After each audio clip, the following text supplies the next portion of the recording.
Hello everyone, welcome to Drama Hut. इस video में Love Ambition का नेक्स्ट एपिसोड देखेंगे। प्रीवियस एपिसोड की प्लेलिस्ट का लिंक इस वीडियो के डिस्क्रिप्शन में डाल दी गई है। पहले वो वीडियो देख लीजिए, तभी एपिसोड समझ में आएगा, वरना कंफ्यूज हो जाओगे। चैनल पे ऐसे ही वीडियो आएंगे तो चैनल को सब्सक्राइब ज़रूर कर लेना। एपिसोड की शुरुआत होती है शिवेन से, जो वेंडर को समझा रही होती है। एग्जैक्टली उसी समय शिवेन का नाम लेते हुए होमिंग आ जाता है। होमिंग अपने साथ ब्रिंक्स की वाइफ को लेकर आता है। शिवेन उसे देखते ही भागकर हक करती है। ब्रिंक्स की वाइफ कहती है, मैं तुम्हारे बारे में सुन रही थी कि तुम कंपनी में हो, इसलिए मैं तुम्हें मिलने सीधा आ गई। तुम्हें पता है, फ्रांस में मेरी फ्रेंड तुम्हारे ड्रेस को इतना पसंद करती है कि सब लोग डिमांड कर रहे थे। फिर ब्रिंक्स की वाइफ तुरंत वेंडर को नमस्ते करके पोलाइटली बिहेव करती है जैसे कोई बहुत बड़ी पर्सनालिटी हो, और कहती है आपने बहुत सही जगह इन्वेस्ट किया है, ये एक बहुत अच्छा कंपनी, और थोड़ा एक्स्ट्रा तारीफ भी करती है। ब्रिंक्स की वाइफ आगे कहती है, अगर तुम्हें कभी कोई प्रॉब्लम आए तो मुझे बताना, मैं हेल्प करूँगी। मुझे तुम्हारे डिज़ाइन की और ड्रेसेस चाहिए, मैं डायरेक्टली तुम्हारी कंपनी के पास ही आऊँगी। और मुझे अब एक इम्पोर्टेंट रिवॉर्ड फंक्शन के लिए जाना है, उसके लिए मुझे एक नया ड्रेस भी चाहिए। ऐसा करके वो शिवेन को अपने साथ ले जाती है। उधर होमिंग उन वेंडर के साथ बैठ जाता है तो एक वेंडर होमिंग से कहता है, हम लोग आपको हमेशा रोल मॉडल मानते आए हुए हैं, आपको फॉलो करके ही हमने अपना बिजनेस स्टार्ट किया है। तो होमिंग कहता है, अब मेरी वाइफ नए बिजनेस में आई है तो उसे गाइड करना आपकी जिम्मेदारी है। तो वो वेंडर्स तुरंत रिप्लाई करते हैं, ऐसा मत कहिए कि वाइफ का बिजनेस है, कहना चाहिए कि मेरी छोटी बहन का बिजनेस है, अब हम उसे अच्छे से देखभाल करेंगे। ऐसे कहकर वो फ्रेंडली तरीके से बात करते हैं। फिर ब्रिंक्स की वाइफ शिवेन की ड्रेस पहनकर आती है और कहती है, बहुत सुंदर है, देखो चाहे कितनी भी प्रॉब्लम्स क्यों ना हो सब सॉल्व हो जाएंगे। तुम्हारे काम के प्रति जो पैशन है वो मैंने वेकेशन के दौरान भी देखा है, तुम ज़रूर सक्सेस पाओगे। मैं ये ड्रेस दुनिया के सामने पहनकर इंट्रोड्यूस करूँगी। और शिवेन को ये भी बताती है कि होमिंग की कंपनी शॉर्टलिस्ट हो गई है, अब नेक्स्ट 3 मंथ एवोल्यूशन पीरियड होगा, उसके बाद ही फाइनल डिसीजन लेंगे।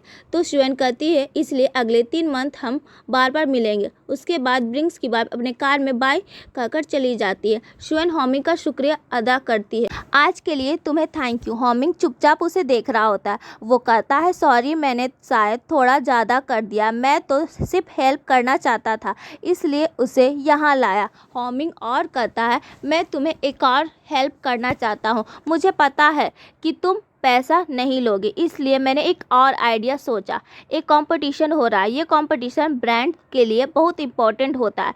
अगर तुम इसमें पार्टिसिपेट करके जीत जाती हो तो दुनिया ये माने तुम्हारा फैब्रिक हाई क्वालिटी का है, क्योंकि नॉर्मल क्वालिटी का कपड़ा तो इस कंपटीशन में अलाउ ही नहीं होता, तो कोशिश करके देख लो। शिवेन कहती है, लेकिन इसके लिए अप्लाई करना का टाइम तो ख़त्म हो चुका है ना। होमिंग तुरंत कहता है, मैंने ऑलरेडी अप्लाई कर दिया है, और पूछता है, मैंने कोई हद तो क्रॉस नहीं किया।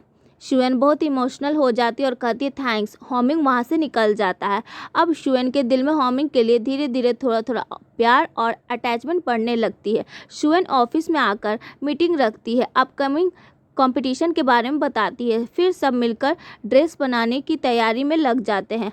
करेक्ट टाइम पर एक ड्रेस रेडी हो जाती है। शिवेन और उनके पार्टनर ड्रेस को देखते हैं और कहते हैं, ड्रेस बहुत अच्छा बना है। डिज़ाइनर लड़की को खुशी के आंसू आ जाते हैं, क्योंकि उसका सपना सच हो रहा था। सब लोग ड्रेस के साथ फ़ोटो लेने लगते हैं। एक दिन शिवेन ऑफिस में बैठी काम कर रही होती है, तभी अकाउंटेंट डिपार्टमेंट की एक लड़की आकर कहती है, इधर कुछ प्रॉब्लम लग रहा है, मैं नई हूँ इसलिए हैंडल करना मुश्किल हो रहा है। शिवेन तुरंत चेक करती है और नोटिस करती है कि पहले जो अकाउंटेंट लड़का था वो रिज़ाइन करके चला गया। अब शिवेन सोचती है कि इस नए लड़की के साथ कैसे मैनेज करे। वो सीधा शाओलिन के पास जाती है और कहती है, तुम्हारा एक्स है ना, अभी बैंक में काम नहीं कर रहा और हमें कंपनी में अकाउंटेंट की बहुत ज़रूरत है, अगर तुम्हें प्रॉब्लम ना हो तो उसे रख लो। शाओलिन कहती है, कोई प्रॉब्लम नहीं, उसके पास भी जॉब नहीं है, अच्छा काम करता है, तुम उसे रख सकती हो। शिवेन उसका शुक्रिया करती है। लिनताओ काम फिनिश करने के बाद वो कहता है, मेरा काम हो गया, अब मैं चलता हूँ। तभी शिवेन और शाओलिन उसे रोकते हैं। शिवेन कहती है, हमने सुना तुम्हारी जॉब चली गई थी, हमारे कंपनी में भी शॉर्टेज है, 3 मंथ के प्रोबेशन पीरियड होगा। अगर उसके बाद तुम्हें पसंद आए तो कंटिन्यू कर लेना, वरना तुम अपने रास्ते जा सकते हो। लिंता तुरंत कहता, मैं रेडी हूँ, थैंक्स। जॉब छोड़ने के बाद मैं अपने गांव भी नहीं जा पा रहा था, अब मुझे अच्छा जॉब मिल गया।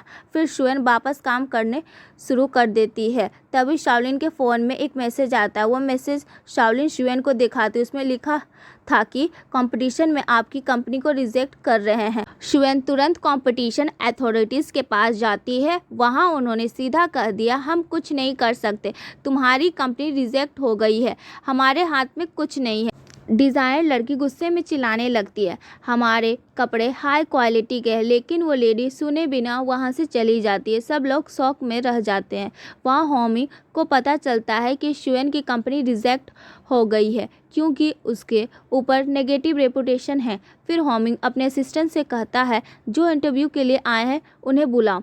तब शुनसुई इंटरव्यू लेने आती है। वो स्पेसिफिकली होमिंग के सामने शुएन की कंपनी के बारे में ट्रिकी सवाल पूछने लगती है। होमिंग उसे देखकर कहता है, मैं अपनी वाइफ से कितनी बार कह चुका हूँ कि मैं तुम्हारी कंपनी को प्रमोट करूँगा, उसने कभी भी ये ऑफ़र एक्सेप्ट नहीं किया। वो कहती है कि मैं अपनी टैलेंट से ही आगे बढ़ूँगी। अब देखो, हमारी कंपनी के नाम से फेक प्रोडक्ट मार्केट में डालकर लोग हमारे नाम खराब कर रहे हैं। सिर्फ इसी एक रिलेशन के चक्कर में हमारी कंपनी और उनकी कंपनी का लिंक बन गया है।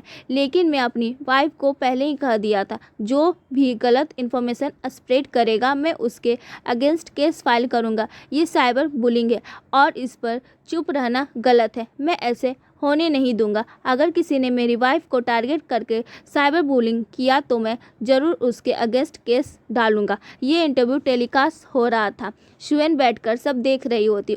उसमें एक सवाल पूछा जाता है, आपकी वाइफ अभी कंपनी कैसे चला रही है? होमिंग कहता है, मैं उससे पहले ही कह चुका था कि बिजनेस स्टार्ट करना ईजी नहीं होगा, बहुत मुश्किलें आएंगे। लेकिन वो बहुत स्ट्रॉन्ग और डेयरिंग वुमेन है, हर प्रॉब्लम का सोल्यूशन निकाल लेती। एक तरीके से मेरी वाइफ ही मेरी रोल मॉडल है। शुएन ये सब देखकर फिर से इमोशनल हो जाती है। अगले दिन सुबह शुएन ऑफिस आती। उसे पता चलता है कि होमिंग का इंटरव्यू वायरल हो चुका है। सिर्फ 1 घंटे में 500 सेल हो चुके हैं। जितने लोग रिटर्न करने वाले थे सब अपने रिटर्न कैंसिल कर देते हैं। इंटरनेट पर पॉजिटिव कमेंट की बरसात होने लगती है। शुएन क्वाइटली सब देख रही होती। वो ये भी देखती है कि ब्रिंक्स की वाइफ शुएन का ड्रेस पहनकर एक अवार्ड फंक्शन में गई थी। उसी वजह से और भी अच्छी इमेज बन जाती है। शुएन कहती, अब हमारी कंपनी को पॉजिटिव इमेज मिल गया है, इसका फ़ायदा लेना चाहिए। मैं स्क्रिप्ट ऑलरेडी रेडी करके लाई हूँ। वो स्क्रिप्ट मॉडल लड़की और डिज़ाइन लड़की फॉलो करके दोनों लाइव आकर बोलते हैं, हम ओरिजिनल YN स्टूडियो से बात कर रहे हैं। जो भी हम बनाते हैं वो हमारे पारंपरिक कल्चर और फैमिली से आए हैं। ये नॉलेज हमें माँ और दादी से मिला है। हर कपड़े को हम खुद डिज़ाइन करते हैं। मैं ही ओरिजिनल डिज़ाइनर हूँ। अगर कोई आपको कॉपी करके बेवकूफ़ बनाता है तो हम चुप नहीं रहेंगे। अगर आपको कोई डाउट है तो सीधा हमसे पूछिए। ऐसा करके उनको और भी ज़्यादा सपोर्ट मिल गया। ये सब वो एजेंट भी देख रहा था। उसे बहुत गुस्सा आया। तब शुएन को कॉल आता है, जो एग्जीबिशन पहले उन्हें रिजेक्ट कर चुकी थी, वही अब फ़ोन करके कहती है, आप हमारे एग्जीबिशन में पार्टिसिपेट कर सकते हो, हम खुद आपको एप्लीकेशन भेज देते हैं। इधर होमिंग के पास वो ब्रिंक्स आता है और वो प्रोजेक्ट के लिए 3 मंथ का ट्रायल पीरियड देकर वहाँ से निकल जाता है।